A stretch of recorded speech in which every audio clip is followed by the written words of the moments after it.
신약성경 페이지로 351페이지에 있습니다. 빌레몬서 1장 4절에서 7절까지 말씀입니다.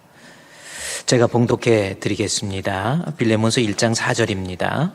내가 항상 내 하나님께 감사하고 기도할 때 너를 말함은 주 예수와 모든 성도에 대한 내 사랑과 믿음이 있음을 들음이니 이로써 내 믿음의 교제가 우리 가운데 있는 선을 알게 하고 그리스도께 이르도록 역사하느니라. 형제여, 성도들의 마음이 너로 말미암아 평안함을 얻었으니 내가 너의 사랑으로 많은 기쁨과 위로를 받았노라. 아멘. 어려운 위기 속에서 하나님의 사랑과 돌보심이 여러분의 가정에 충만하게 임하시기를 우리 주님의 이름으로 축원드립니다. 우리가 이 코로나 위기 요즘 많이 강조하는 것이 좀 멈춤, 또 사회적 거리 두기를 통해서 우리가 좀 서울시에서도 한 주 동안, 한 10일 동안 한번 멈춰보자 해서 이 멈춤이라는 거, 그러다 보니까 우리 성도들이 바쁜 일상 속에서 바쁘게 서두르고 일하고 분주하고 그러다가 이 멈춤이라는 것 때문에 좀 답답해하고 그러는 것 같아요. 그러나 성경적으로 우리 살아계신 하나님, 이것도 분명히 뜻이 있는 줄로 믿고요. 이 멈춤이라고 하는 것을 성경에서 말하는 창조적 안식으로 좀 치환해서 생각하면 우리에게 더 큰 유익이 있을 것 같아요. 그래서 내가 이렇게 멈춰 있지만, 일은 좀 쉬고 있지만 그것으로 인해서 조급해하지 마시고 오히려 하나님 앞에 안식의 어떤 시간을 우리 주님께서 주셨다 생각하시고 내 자신을 좀 돌아보고, 내가 하나님 앞에 우리 주님께서 안식일 날 복 주시마 약속했잖아요. 하나님 앞에 회복해야 될 것은 또 무엇이고, 내려놓아야 될 것은 또 무엇이고, 회개해야 될 것은 또 무엇인지, 그리고 하나님과의 관계를 통해서 창조적 안식일로 좀 치환해서 여러분이 은혜를 좀 누릴 수 있는 시간이 되면 참 좋겠습니다. 자, 오늘 하나님께서 우리에게 주시는 이 말씀의 제목은 성도에 대한 빌레몬의 인간관계라는 제목입니다. 이 성도에 대한 빌레몬의 인간관계, 성도에 대한 빌레몬의 인간관계라고 하는 그런 내용인데, 빌레몬이 바울을 통해서 하나님을 알고 예수님을 알고 그리고 난 다음에 예수를 믿게 됐지요. 그러다 보니까 이제 불신자였던 이 빌레몬이 바울의 말씀을 통해서 하나님을 알게 되고 또 예수 그리스도를 믿음으로 원수되었던 하나님과의 관계가 정상적으로 회복이 됩니다. 그리고 나니까 하나님과의 관계가 믿음을 통해서 정상적으로 회복이 되니까 주변에 있는 그 어떤 사람이든지, 빌레몬의 주변에 있는 그 어떤 사람에게든지 관계가 정상적 관계, 미움과 원망과 싸움의 그러한 관계가 아닌 이해와 용서와 사랑의 관계, 이런 모습으로 바뀌더라, 그 말씀이에요. 여러분, 믿음은 믿음을 낳고 사랑은 사랑을 낳고 용서는 용서를 낳고 이해는 이해를 낳습니다. 그렇죠? 내가 믿음 있는 사람이 믿음 있는 사람을 낳게 되는 거고요. 내가 사랑할 줄 아는 사람이 다른 사람에게 사랑을 낳게 되고, 용서할 줄 아는 사람이 다른 사람으로부터 용서를 또 받게 되고, 그래서 사랑은 사랑을 낳고 용서는 용서를 낳고 이해는 이해를 낳고 관용은 또 관용을 낳고, 이런 모습입니다. 그러나 반면에 내가 미움은 또 미움을 낳습니다. 내 마음속에 미움은 또 다른 미움을 낳게 되고, 원망은 또 다른 원망을 낳게 되고요, 싸움은 또 다른 싸움을 낳게 되는 거예요. 사람이 사람을 낳고 원숭이는 원숭이를 낳듯이, 그래요, 우리 가운데 사랑이 하나님과의 정상적인 관계가 되면 사랑과의 관계도 정상적인 관계로 이루어질 수 있다는 거죠. 사랑과의 관계가 정상적인 그러한 사람이, 그 사람의 인생도 성공적인 인생이고 또 신앙도 성공적인 신앙인이다, 그렇게 말할 수 있습니다. 여러분은 어떻습니까? 한번 오늘 이 빌레몬서의 말씀을 통해서 나와 다른 사람의 관계, 그것이 부부간의 관계가 됐던, 부모와 자녀의 관계가 됐던, 아니면 다른 사람과의 관계가 됐던, 아니면 성도들과의 관계가 됐던, 아니면 주의종과의 관계가 됐던, 여러분의 관계가 정상적인 하나님이 개입하는 은혜로운 관계가 되시기를 우리 주님의 이름으로 축원드립니다. 그래서 오늘은 이 빌레몬이 하나님을 만나고 난 다음에 예수 그리스도를 통해서 하나님과 좋은 관계 유지하게 되잖아요. 그러다 보니까 빌레몬의 주변에 성도와의 좋은 관계의 모습을 좀 살펴보고, 우리도 과연 내 주변에 있는 성도, 그리스도의 몸된 교회의 지체들인 우리 성도들과 어떤 관계 속에 있는지 한번 돌아볼 수 있는 그러한 시간이 되기를 바랍니다. 오늘 본문의 말씀은요, 빌레몬서 1장에 있는 말씀입니다. 1장 5절 말씀, 지난주에 우리 6절까지 말씀을 공부했지요. 그래서 오늘 5절 말씀에 보면 빌레몬에 대해서 주 예수와 모든 성도에 대한 내 사랑과 믿음이 있음을 들었다라는 거죠. 여기서 들었다라고 하는 것은 소문이 났다라는 거죠. 빌레몬은 우리 주 예수님에 대한 믿음, 성도에 대한 사랑이 그냥 조금 정도의 사람이 아니라 주변에서 골로새 지역, 히에라볼리, 라오디게아 그 지역에서 빌레몬의 사랑과 믿음이 소문이 났다라는 것, 그것을 바울이 내가 너에 대한 소문을 들었다라는 겁니다. 바울은 빌레몬의 교회를, 골로새 교회를 세운 적도 없고요, 골로새 교회를 한 번도 방문한 적도 없어요. 그러나 소문을 듣고 이 골로새 교회에 있는 이 빌레몬에 대한 믿음과 사랑을 우리 소문날 정도로 큰 믿음의 사람이 되었다라는 겁니다. 그런데 그 믿음도 어떤 믿음인가 봤더니 또 여러분의 성경을 보십시오. 1장 6절에 이로써 내 믿음 그랬죠? 빌레몬이 믿음과 사랑이 있었는데 그 믿음은 믿음의 교제가 있었다라고 하는 겁니다. 여기서 교제, 헬라어 원문을 해석해 보면 교제의 믿음이라는 뜻입니다. 테스피스테우, 또 코이노니아 테스피스테우니까 이것이 교제하는 믿음. 그러니까 믿음은 믿음인데 우리 하나님과 끊임없이 말씀을 통해서, 예배를 통해서, 기도를 통해서 빌레몬은 하나님과 소통하는, 교제하는 그러한 믿음, 정말 대단한 믿음이 있죠. 다른 사람에게만 소문난 것이 아니라 하나님에게도 인정받는 그러한 소통의 믿음, 그러한 소통의 믿음이 참 믿음이고 우리를 구원으로 이르게 하는 그러한 믿음입니다. 여러분, 아무리 코로나19로 인해서 여러 가지 내가 신앙생활하는데 제약적인 요소가 있다 할지라도요, 하나님 앞에 우리 성도는 제가 그랬잖아요, 이 멈춤의 시간을 하나님의 안식의 시간으로 치환해서 생각하자라는 거죠. 안식일, 창조의 안식이잖아요. 그래서 조금 더 하나님과 소통해서, 말씀을 통해서, 예배를 통해서, 기도를 통해서, 또 신앙 서적을 통해서, 책도 좀 이럴 때 일을 좀 멈추고 있을 때 책도 좀 많이 읽고, 책도 많이 읽어야 사람과 사람 사이에 대화가 통해요. 답답한 거 있을 때 벌써 책을 좀 읽고, 이렇게 어려운 이런 문제가 있을 때 책을 좀 읽고 한 사람은 무슨 말 하면 금방 알아들어요. 그런데 그런 게 안 되면 자기 고집만 막 살아나는 거예요.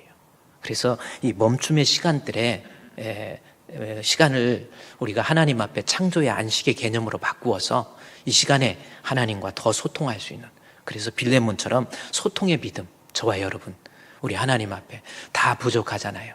죽을 때까지 우리는 우리의 믿음이 완전하지 않습니다. 예수 믿으면 바로 천국 가는 게 아니잖아요. 예수 믿으면 그 다음부터 끊임없는 성화예요. 다 부족해요. 계속해서 날마다 성화되는 겁니다. 구원 얻는 믿음은 한 번의 회개입니다. 우리가 한 번 회개하고 구원을 얻어요. 그러니까 어떤 사람은 우리가 한 번 예수 믿고 회개하면 구원을 얻으니까 이제 더 이상의 회개는 필요 없다. 아닙니다. 성화의 회개라는 게 있습니다. 내가 하나님의 자녀답지 못한 것, 예수를 믿음으로 믿지 않았던 것을 회개해서 구원을 얻는 것도 있지만, 그러나 구원 얻은 하나님의 자녀로서 성화의 단계를 이루어가는 것, 죽을 때까지 성화하는 거잖아요. 그래서 성화의 단계에 이를 때까지 우리는 끊임없이 자기의 나약함과 자기의 부족함과 자기의 연약함을 내려놓고 회개하는, 성화의 회개는 죽을 때까지 되어지는 거예요. 그래서 이 빌레몬처럼 우리가 이 땅에 살면서 하나님 앞에 늘 말씀, 또 기도, 또 예배, 이러한 소통을 통해서 교제가 있는 믿음, 하나님 앞에 인정받는 참 믿음, 그런 사람이 되기를 다시 한번 주님의 이름으로 부탁드립니다. 여러분, 우리 하나님 앞에 조금 더 가까이 밀착할 수 있는 그러한 교제의 믿음, 그렇게 교제의 믿음을 가지니까 6절 말씀에 보면 이로써 내 믿음의 교제가, 보세요, 하나님 앞에 끊임없이 자기의 부족함을 인정하고 예배와 말씀과 기도를 통해서 소통하는 교제의 믿음은 우리 가운데 있는 선을 알게 한다 그랬지요. 특별히 우리 가운데 앞에 세상 사람들로 하여금, 안 믿는 사람으로 하여금 그거를 여러분이 이렇게 해서 집어넣어야 돼요. 헬라 원문에 보면 내 믿음의 교제가 믿지 않는 세상 사람들에게, 우리 가운데 믿음이 있는 사람들에게 있는 선을 알게 하고 그 사람들로 하여금 그리스도에게 이르도록 역사한다. 우리가 이 말씀 지난주에 공부했지 않았습니까? 진짜 소통하는, 하나님 앞에 인정받는, 구원 얻는 믿음을 가지면 나로 인해서 내 주변에 세상에 믿지 않는 사람들도 예수 믿게 되는 역사, 그 사람의 인격, 그 사람의 성품, 그 사람의 행동, 그 사람의 말, 이런 것을 보고 나도 저렇게 믿는 것이 예수 믿는 거구나. 그리고 나도 예수 믿고 구원받아야지 하고 그리스도에게 인도하는 그러한 모습, 삶을 통한 그리스도의 전달입니다. 빌레몬은 늘 소통하기 때문에 세상에 믿지 않는 사람도, 그래서 빌레몬 교회, 골로새 교회로 사람들이 오게 하고 예수 믿게 만들었던 그러한 사람이 빌레몬이었다라는 겁니다. 또 빌레몬의 주변에 있는 사람과 좋은 영적 관계를 유지했는데, 이제 7절 또 한번 볼까요? 성경의 7절 말씀에 우리 가정에서 흩어져서 예배드리는 성도들, 우리 7절 한번 같이 우리 봉독하도록 하겠습니다. 7절 말씀입니다. 시작. 형제여, 성도들의 마음이 너로 말미암아 평안함을 얻었으니 내가 너의 사랑으로 많은 기쁨과 위로를 받았노라 라는 겁니다. 자, 이제 빌레몬은 소통의 믿음, 하나님과의 끊임없는 어떤 교제의 믿음을 가지고 있었던 이 빌레몬이 그 다음에 인간적으로 좋은 관계가, 지난주에는 세상 사람들과 좋은 관계를 통해서 예수께로 인도했는데 오늘은 7절 말씀에 보니까 형제여 라는 말씀이 나오죠. 여기서 형제가 누굽니까? 한번 생각해 보세요. 바울이 빌레몬에게 편지를 쓰면서 형제여 라는 말을 합니다. 여기서 형제는 바로 빌레몬이라고 하는 사람이 있지요. 그래서 바울이 빌레몬에게 형제라는 단어를 써요. 그것은 어떤 의미입니까? 그리스도 안에서 한 형제였다라는 거죠. 다시 말해서 빌레몬은 하나님에 대한 확고한 믿음을 통해서 믿음으로 말미암아 그리스도 안에서 한 형제 됐다라는 거죠. 그러면서 빌레몬에게 이야기합니다. 자, 빌레몬의 믿음을 통해서 성도들의 마음이라는 겁니다. 성도들의 생각이, 마음이라는 거죠. 여기 특별히 마음이라는 것은 우리 신앙의 좌속, 우리의 믿음이 어디에 존재합니까? 머리에 존재합니까? 가슴에 존재합니까? 여러분 하나님 믿고 예수님 믿는데 여러분의 믿음은 어디에 존재합니까? 이 조직신학적으로 신앙의 좌소라고 하는 것이 있습니다. 우리의 심령 가운데 거하는 믿음. 그렇죠? 머릿속에만 있는 믿음이 아니라 그래서 본문의 성도의 마음이 이제 믿음의 좌소, 가장 중요한, 성도들로 하여금 성도들의 마음이 너로 말미암아 뭘 얻게 됐어요? 평안을 얻게 만들었다라는 겁니다. 그러니까 빌레몬의 믿음을 통해서 하나님과 사귐이 있는 믿음을 갖게 되니까 같이 골로새 교회에 있는 이제 성도들입니다.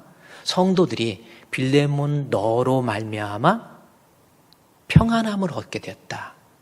이제 성도와의 관계의 문제가 빌레몬 때문에 빌레몬 주변에 있는 성도들이 평안함을 얻었다. 그거 하나 있죠. 그래서 이제 성도의 관계는 첫 번째 빌레몬은 다른 성도에게 평안함을 주었습니다.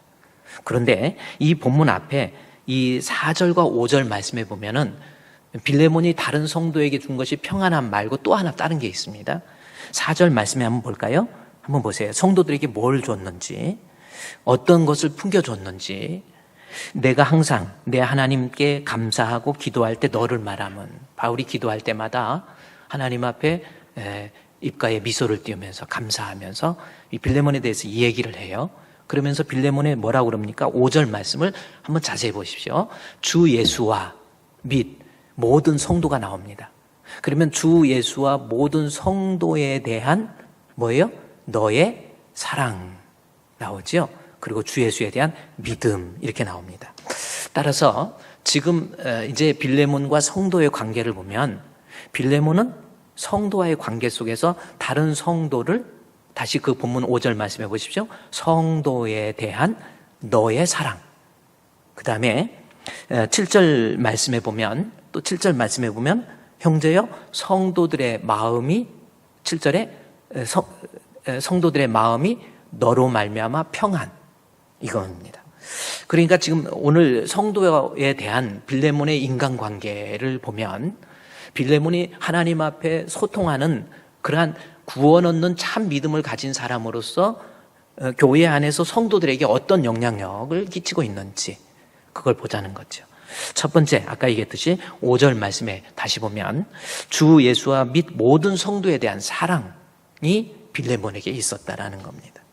그러면 이때 당시 빌레몬이 성도, 골로새 교회의 성도들, 자기가 소속된 골로새 교회의 다른 성도들에 대한 사랑이 있었다. 이것을 그 사랑이 얼마나 큰지 소문을 들었다 할 만큼. 그러니까 골로새 교회에서 이 빌레몬은 다른 성도들을 뜨겁게 사랑한 거예요. 그러면 한번 생각해 봅시다. 골로새 교회에서 이 빌레몬이 다른 성도들을 뜨겁게 사랑했다. 얼마나 사랑했는지 그것이 소문이 났다 그랬는데, 그러면 그때 당시에 빌레몬은 골로새 교회 성도들을 어떤 방법으로 사랑했을까? 이거 좀 궁금하지 않아요? 여러분 어때요? 한번 생각해 보세요. 이때 당시에 그 소아시아 지역, 히에라볼리, 라우디기아, 골로새 이 소아시아 지역에서 빌레몬이 자기가 소속된 골로새 교회 성도들에 대한 뜨거운 사랑이 소문났다고 그랬는데 그 빌레몬이 다른 성도들에게 베풀었던 사랑이 뭐냐는 거예요. 뭐인 것 같아요? 여러분이 한번 생각을 해보세요. 어떤 것으로 성도에 대한 사랑을 베풀었을까라는 겁니다.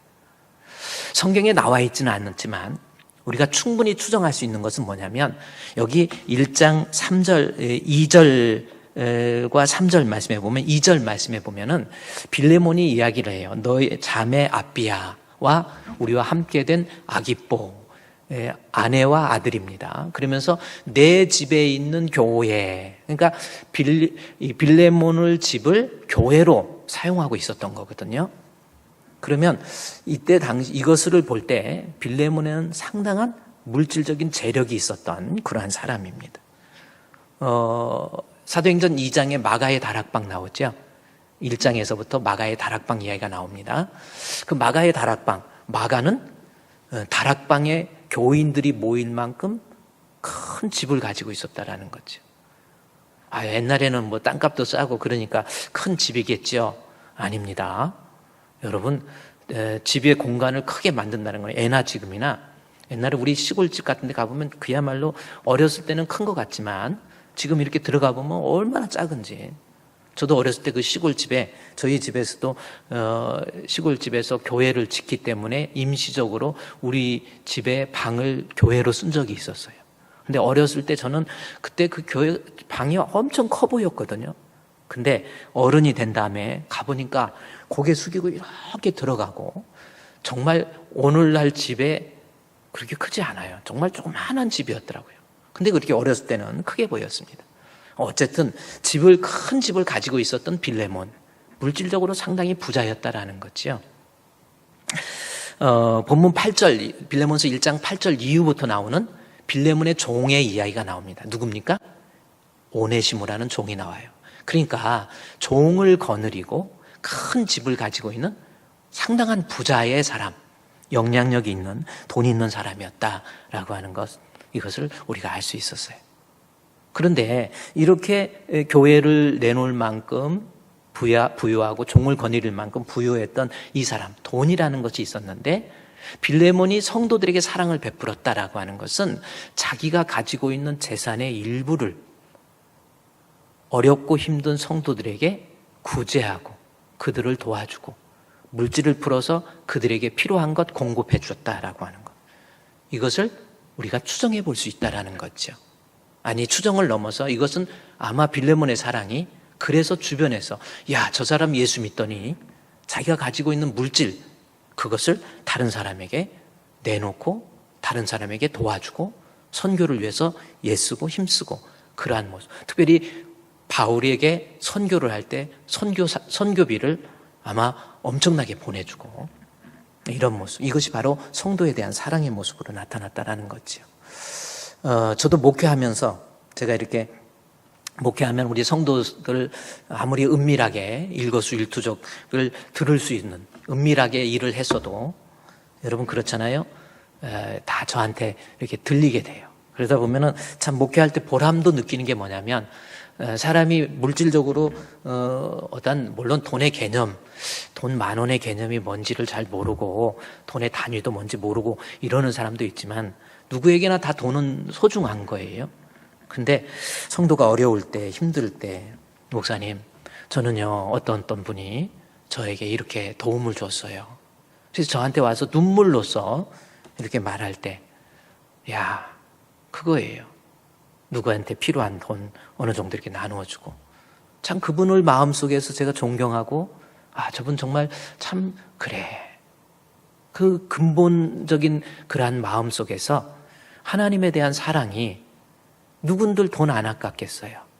그 사람에게 나눠주고 도와주고 힘에 겹도록 도와주고 선교가 필요하다고 그럴 때 정말 말없이 막 선교비 보내주고 이런 분들이 많아요. 여러분 구제와 선교 같은 것은 말하지 않기 때문에 그렇지 여러분 은밀하게 감당하는 사람들 정말 많습니다. 선교도 저희 교회도 지금도 이번에 코로나 때문에 이번에 파키스탄의 교회를 우리가 좀 파키스탄 내 학교 내에 이슬람권 학교 내에 교회를 짓는 건 괜찮으니까 한번 지어보자 해서 지금 그렇게 하려고 했는데 올해 코로나 때문에 중단이 됐지만 많은 성도들이 현금을 가지고 와서 쇼핑백에 현금을 가지고 와서 어디에 우리 목사님 선교하는데 그렇게 좀 감당합시다. 그래서 그야말로 정말 힘에 겹도록 자기는 어려워요. 어떤 사람은 전세금 그거 빼갖고 와갖고 온 사람도 있단 말이에요. 성도와의 깊은 빌레몬은 하나님과의 사귐이 있고 난 다음에 주변에 있는 사람들에게 성도들에게 그때 당시 얼마나 어렵겠습니까?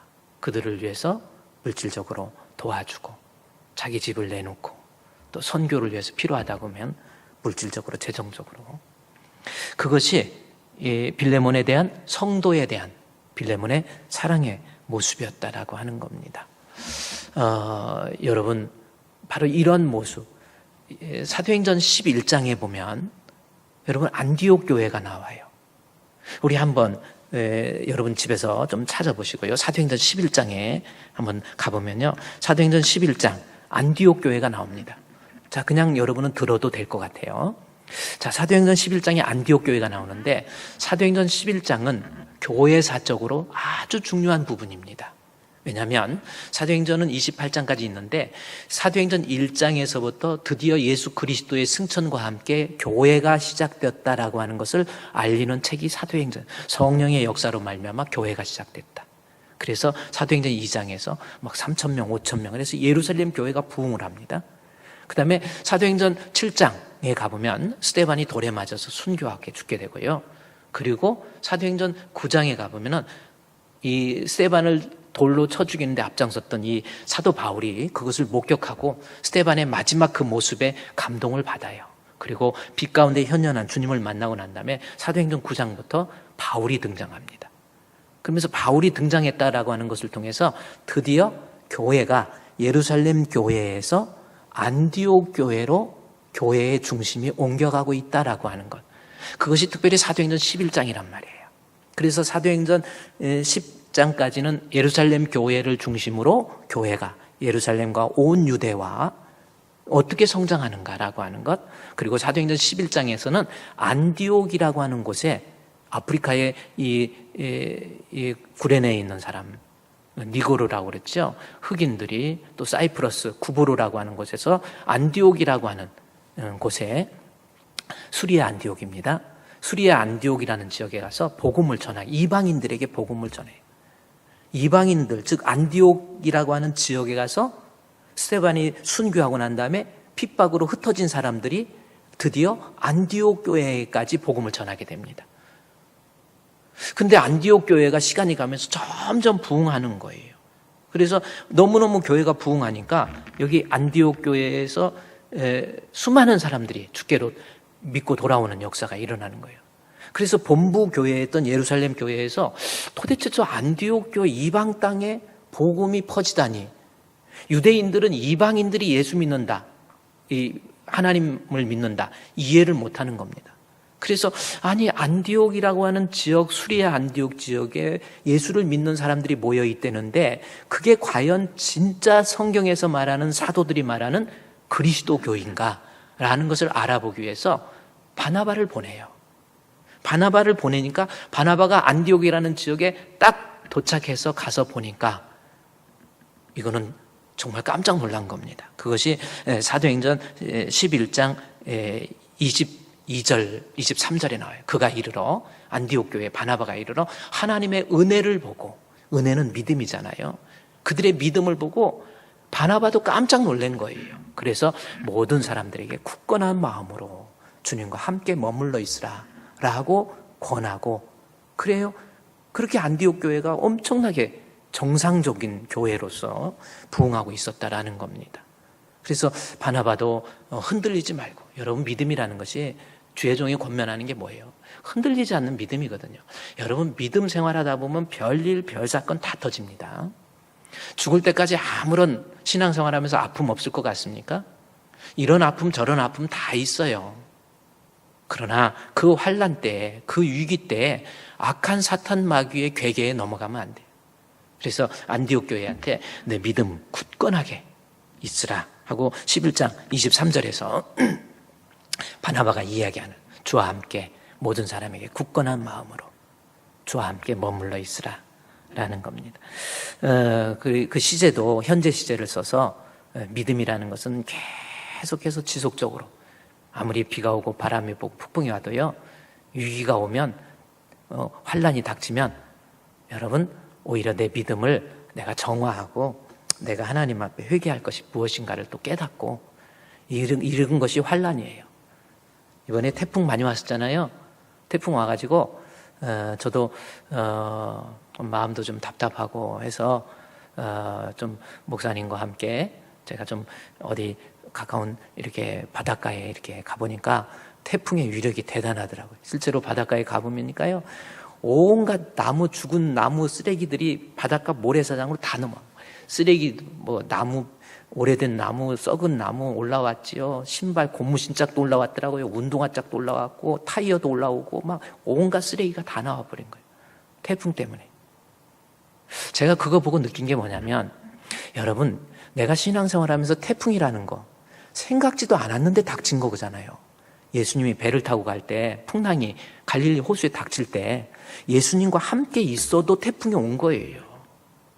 생각지도 않은 태풍이 왔는데 그것을 나쁘다 말할 게 아닙니다. 오히려 그 태풍 속에서 내가 토해낼 것이 무엇인가, 더러운 것은 무엇인가, 하나님 앞에 곁길로 간 것은 무엇인가, 잘못된 것은 무엇인가, 오히려 이런 거를 다 토해버리는 시간이 우리가 신앙생활하면서 내가 울어야 될 환경과 닥치게 될 그러한 환난과 위기 속에서, 생각하지도 않은 이 태풍과 같은 신앙적 위기 속에서 우리 성도들이 취해야 될 모습이 아닌가, 저는 그렇게 생각합니다. 그랬더니 저도 마음이 정말 편해져요. 목회하면서 힘든 일이 있고 어려운 일이 있을 때 정말 풍랑 가운데 갈릴리 호수에 풍랑 올 거 생각도 안 했는데 어떻게 이 일이 이렇게 퍼졌나. 제자들 깜짝 놀랐잖아요. 제자들이 먼저 한 게 뭡니까? 예수님 깨우는 거예요. 그 풍랑을 어떻게 할 거예요? 자기들이 극복한 게, 예수님, 자고 계신 예수님 깨우는 거예요. 그래서 여러분 이 환난 때, 위기 때 여러분 절망이나 낙심이나 마귀가 좋아하는 방향으로 그러지 마시고요, 우리 예수님 기도하는 가운데 깨우세요. 그래서 우리 주님 깨워서 주님께 맡겨버리면요, 그리고 더 나아가서 이 풍랑, 위기, 왜 이런 일이 우리에게 닥쳤어? 왜 나에게 이런 일이 있어? 누구를 원망하고 미워할 거 아닙니다. 내게 문제가 있는 거예요. 내게 있는 더러운 것, 막 썩은 나무, 타이어, 막 세발 자전거도 넘어왔더라고요. 거기에 보니까. 제가 사진을 찍어서 좀 보여드리고 싶을 만큼 온갖 쓰레기가 지금 해변에 다 저거 어떻게 치울지 모르겠어요. 그래서 제가 느낀 게 풍랑이 꼭 나쁜 것만은 아니에요. 신앙생활하면서 꼭 나쁜 것만은 아니라는 겁니다. 그 신앙생활할 때 위기가 닥치면 나부터 내가 끄집어낼 것이 무언가 이러면 되는 거예요. 바나바가 안디옥 교회에 가가지고 23절 말씀해 보니까 하나님의 은혜, 이 은혜 믿음이잖아요. 이게 어떻게 주는 은혜인데요. 믿음을 보고 주의 종이 기뻐하면서 모든 사람에게 그러면서 염려하는 거예요. 저 믿음이 언제 무너질까? 죽을 때까지 믿음 지킬 수 있을까? 그런 마음속에서 주의 종 바나바가 굳건한 마음, 흔들리지 않는 믿음으로 주와 함께 머물러 현재 시제입니다. 현재 능동태 분사란 말이에요. 계속해서 죽을 때까지 이런 일이 있고 저런 일이 있어도 우리 하나님 앞에 나오면 우리 예수님 깨우면 해결되거든요. 그래서 바나바가 주와 함께 머물러 있으라. 이것이 해답이라는 겁니다. 그런데 이 안디옥 교회가 그만큼 하나님의 은혜가 충만한 교회로서 부흥했는데 가서 보니까 부흥하는데 갑자기 예루살렘에서 27절 말씀해 보니까 27절 그때의 선지자들이 27절 말씀에 사도행전 11장 27절에 안디옥 교회에 그때 선지자들이 예루살렘에서 안디옥에 와요. 이때도 선지자가 있었단 말이에요. 하나님의 뜻을 하나님의 말씀을 받아서 대언하는 선지자입니다. 프로페테스라고 하는 거죠. 프로페테스, 프로는 앞으로 가서 하나님의 말씀을 듣고 전하는 선지자.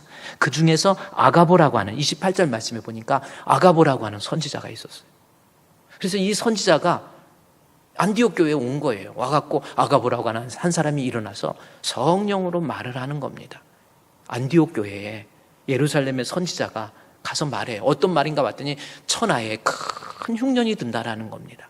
여기서 천하라고 하는 것은 로마가 다스리고 있는 그때 그 지역들, 그 지역들에게 큰 환란이 있다라고 하는 흉년이 들리라.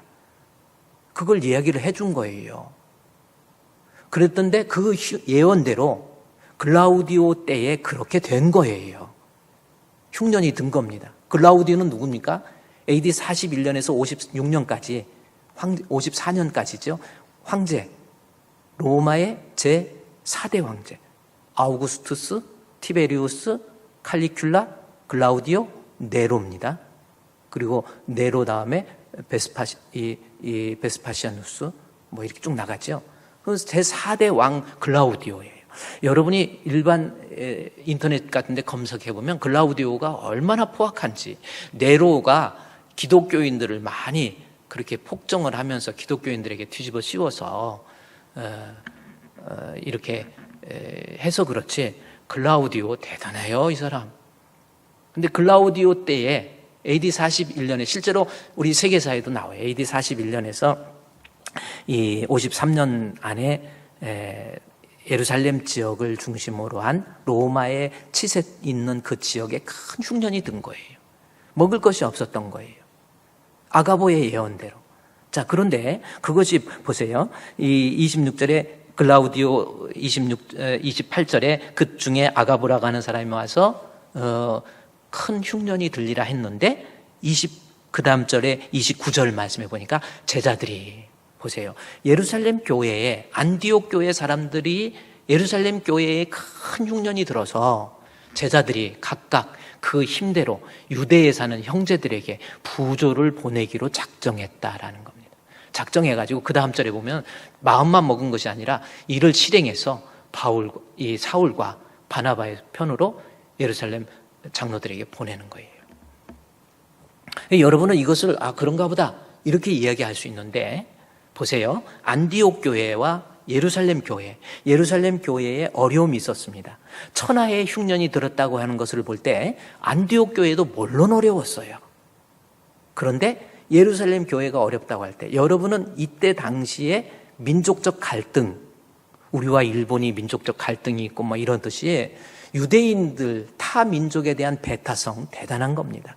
유대인들은 이방 사람들을 사람 취급 안 해요. 그야말로 동물, 개, 바울 이방 개들을 삼가하고 그렇게 얘기하잖아요. 예.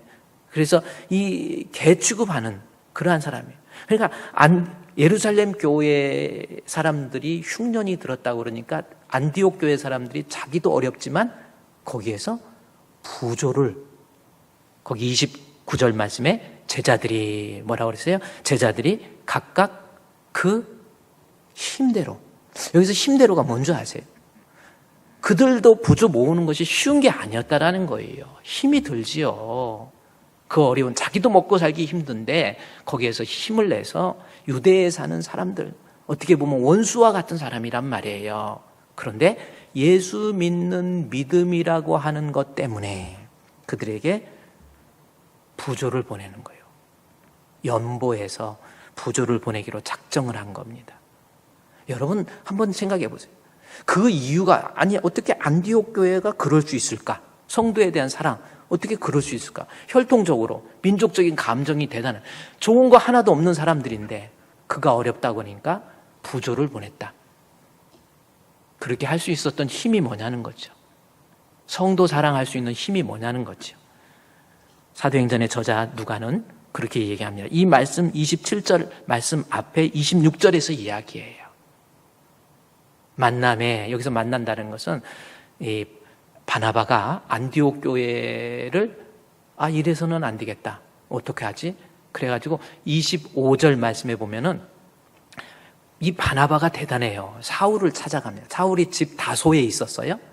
가서 사울을 찾아가가지고 사울에게 약 260km 떨어진 곳에서 이 다소라는 지역입니다. 안디옥에서 다소까지 260km 떨어진 곳까지 이 바나바가 가가지고 사울한테, 이제 개종한 지 얼마 되지도 않은 사람한테 사울의 학문적 그 능력을 알고, 그리고 그가 회심했던 것을 알고 찾아가가지고 여기 안디옥에 와서 좀 가르칩시다 해서 26절 말씀에 보니까 만나서 안디옥으로 데리고 옵니다. 바나바가 사울을. 그리고 그 둘이 1년 동안 모여서 큰 무리를 가르쳐요. 안디옥 교회 사람들을 하나님 말씀으로 제대로 교육하는 거예요. 1년간. 그랬더니 안디옥 교회 사람들이 하나님 말씀을 통해서 드디어 세상 사람들이 그리스도인이라고 하는, 오늘날 크리스찬이죠, 그리스도인이라고 하는 일컬음을 받게 돼버려요. 복음의 위력이, 보세요, 하나님 말씀을 통해서 우리 주님과 소통한 거예요. 안디옥 교회는 말씀을 자꾸 배우면서 내가 내려놔야 될 허물은 뭐고 토해내야 할 죄는 뭔가라고 하는 거 다 생각하고 하나님 말씀을 통해서 배우고 믿음이 들어가니까, 참 믿음, 교제의 믿음이 들어가니까 그 다음에 27절 말씀에서 선지자가 안디옥에 이르러가지고 27절에 아가보라는 하는 사람이 그 말을 하니까 29절 말씀에 보여요. 제자들이 각각 유대에 있는 형제라고 표현하잖아요. 복음의 능력이 원수와 같은 사람도 이해할 수 있는 것으로 만들어내고 있다는 것을 단적으로 보여주는 거예요. 도저히 민족적으로 하나 될 수 없는 그러한 관계에 있는 그러한 사람, 그 사람이 어려움에 처해 있다고 할 때 자기들도 힘들지만 부주할 수 있었던 힘의 원동력은 바울을 통해서, 바나바와 바울을 통해서 끊임없이 하나님의 말씀을 1년 동안 계속해서 배우다 보니까 우리 주님과의 소통이 일어나고 그 사람의 삶의 변화가 일어나서 믿지 않는 사람들이 그리스도인이라고 최초로 이야기한 거예요. 크리스찬이라는 말이 여기서 나온 거잖아요. 26절 말씀에서 크리스찬이라는 말이, 보세요, 안디옥으로 데리고 와서 둘이 교회에 1년간 모여 있어 큰 무리를 가르쳤고 말씀을 가르친 거예요. 제자들이 안디옥에서 비로소 그리스도인이라고 일컬음을 받게 돼요. 여러분, 크리스찬 말씀으로 끊임없이 훈련해야 돼요. 말씀을 통해서 하나님과 끊임없이 소통을 하다 보니까 그 원수와 같은 사람들에게 베풀어 주잖아요. 이해할 수 없는 사람 이해해 주잖아요. 사랑을 베풀어 주잖아요. 빌레몬도 하나님 바울을 통해서 말씀을 배우고 말씀을 통해서 은혜를 받다 보니까 사랑을 부조하듯이 가난하고 힘든 사람, 어려운 사람을 부조하고 이해하고, 여기 유대에 있는 형제라고 고백하잖아요. 여러분, 우리 인류에게 남겨놓은 위대한 유산 중에 하나가, 그 위대한 유산을 남겼던 사람이 1700년도, 그러니까 18세기 중반에 윌리엄 윌버포스라고 하는 사람입니다. 여러분, 아마 우리 인류에게 남긴 큰 유산 중에 하나가 이 윌리엄 윌버포스라고 하는 저분이에요. 1759년도, 그러니까 제가 왜 연도를 저기다 특별히 기록했냐면 영국의 산업혁명이 일어난 거예요. 산업혁명이라는 것은 기계화 작업에 의해서 노예들이 많이 필요했던 거예요. 그래서 영국이 산업혁명과 함께 노예들의 인력을 부족한 것을 보충하기 위해서 아프리카에서 사람을 막 잡아다가 사람들을 파는 거예요. 인신매매라고, 노예매매. 그런데 윌리엄 윌버포스라고 하는 저 사람이 귀족 가문에서 너무나도 뭐 부족한 거 없이 잘 그렇게 살았습니다. 그리고 26살에 영국의 국회의원이 돼요. 대단한 사람입니다. 그런데 국회의원이 돼가지고 신앙생활 하다가 그냥 이러고 있다가 목사님을 통해서 말씀을 들어요.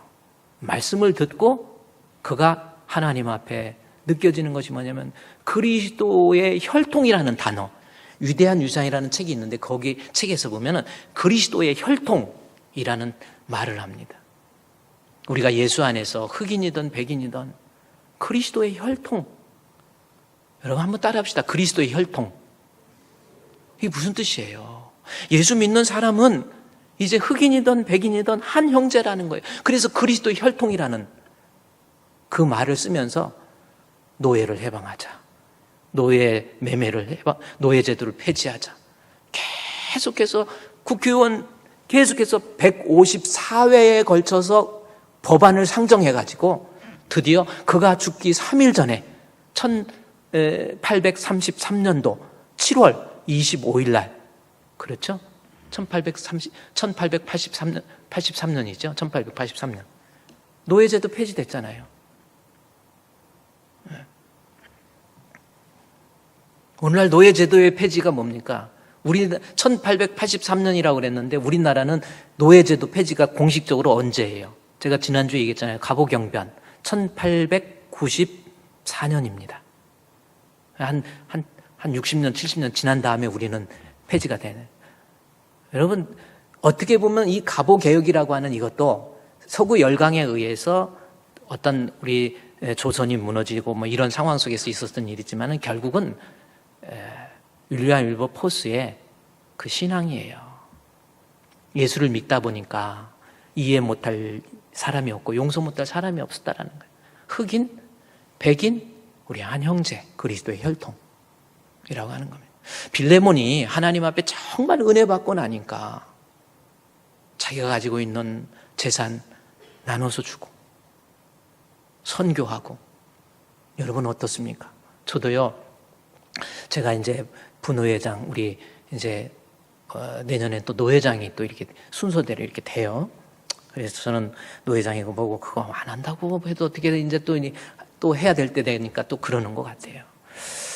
그래서 지난번에도 우리 노회 앞두고 임원들이 모이게 됩니다. 모이게 돼가지고 하다가 보니까 노회가 10월 둘째 주간에 노회거든요.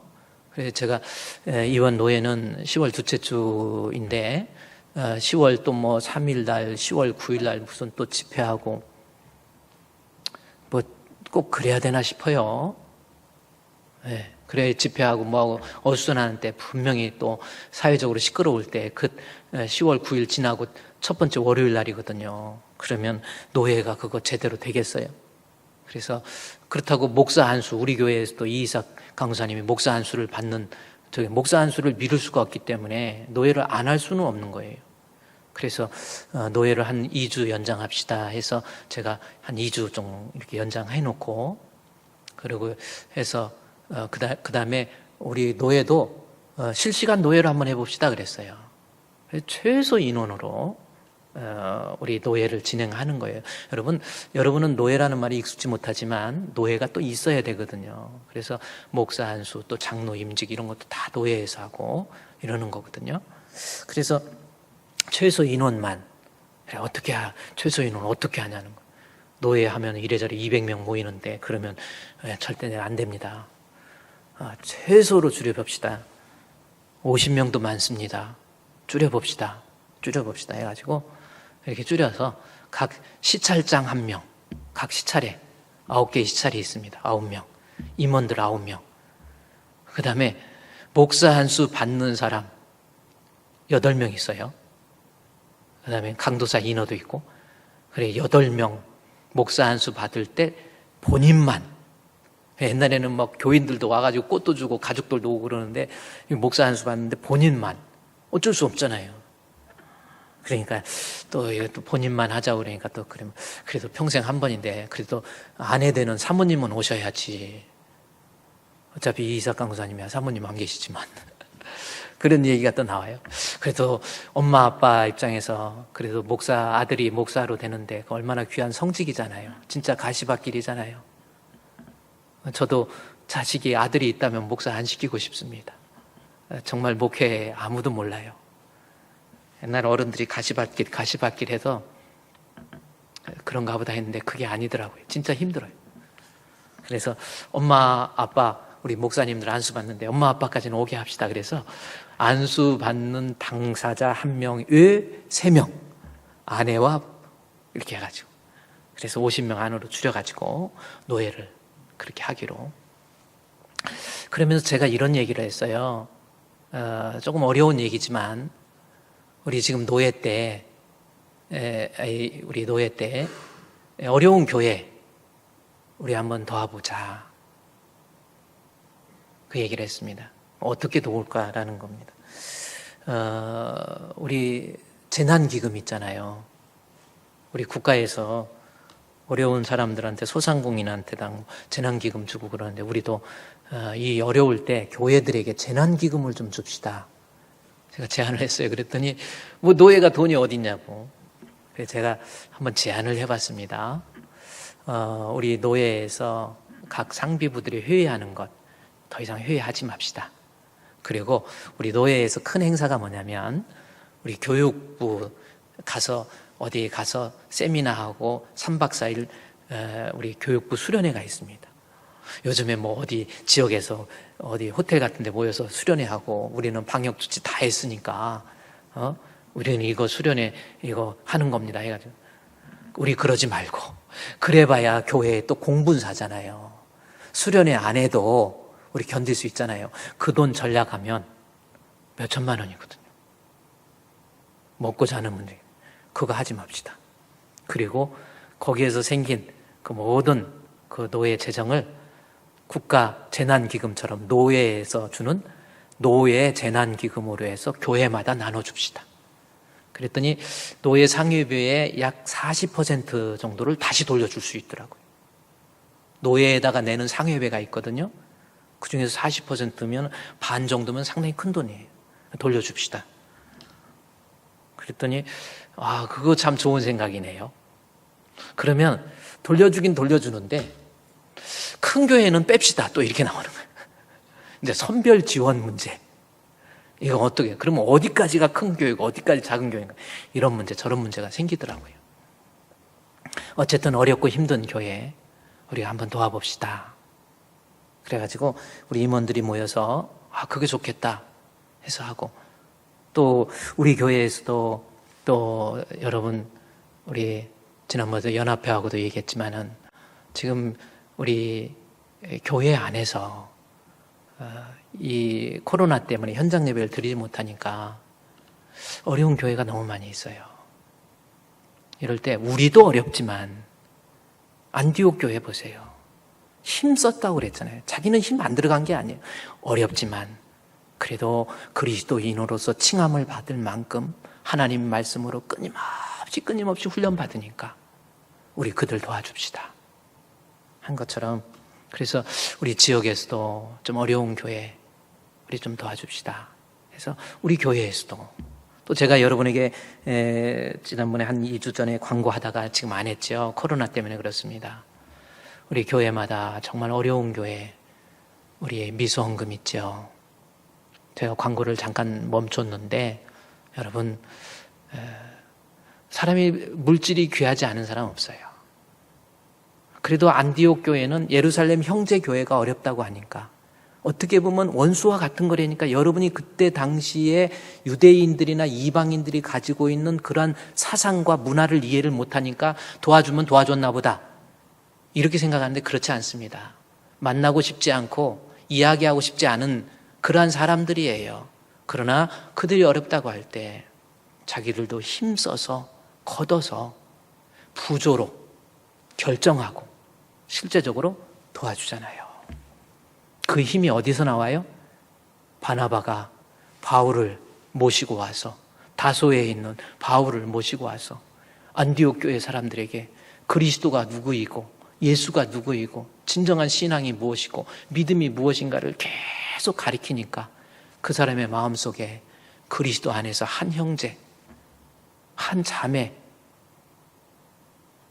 그래서 자기들이 그 사랑의 표현으로 부조를 모아서 예루살렘 교회에 도와주는 거예요. 빌레몬도 성도에 대한 사랑, 말로만의 사랑이 아니었다라는 거죠.